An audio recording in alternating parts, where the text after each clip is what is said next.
We are once again in the wilderness at the beginning of 1923 Season 2, Episode 3. When the storm is ended, Jacob and the others crawl out of the wrecked wagon. However, time is of the importance. To try to warm themselves, they need wood to build a fire, otherwise the children risk freezing to death. Jacob goes out to retrieve their horses while the group works on the fire. It's a somber scene inside the house as Kara removes the deceased nurse before going upstairs to visit Elizabeth.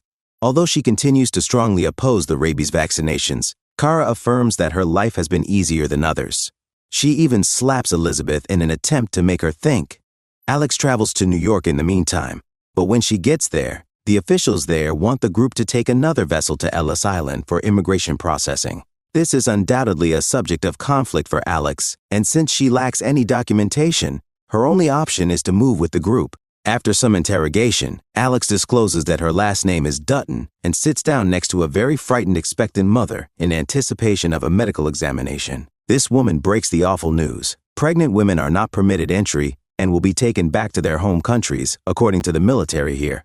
Alex is uneasy about this, and it's even more unsettling when she has to strip off for an examination. Given that he ends up giving her a severe examination, the doctor is not in the mood to play games. As Alex says, like livestock. The fact that she also chastises the man for having lipstick on his neck, something that one of the women clearly left as her method of trading her way into New York, helps, I suppose. However, she has her wits about her as she shows up at the train station when Alex eventually makes it to the Big Apple. The problem is that getting to Montana is not going to be easy, and considering how terrible American rail service is, sorry folks, Europe still has the best rail travel, not the UK. She will have to take a long and winding route to get there, with several stops along the way. The amiable station employee does offer some helpful tips, and Alex should be cautious about pickpockets and the severe weather. The priest in Oklahoma tells our female sheriff and her gang about the savage killings that have taken place in the woods. That young child is, of course, one of the dead, but Father Renault and the investigator are located just a few miles from the town of Shamrock, on the Texas border.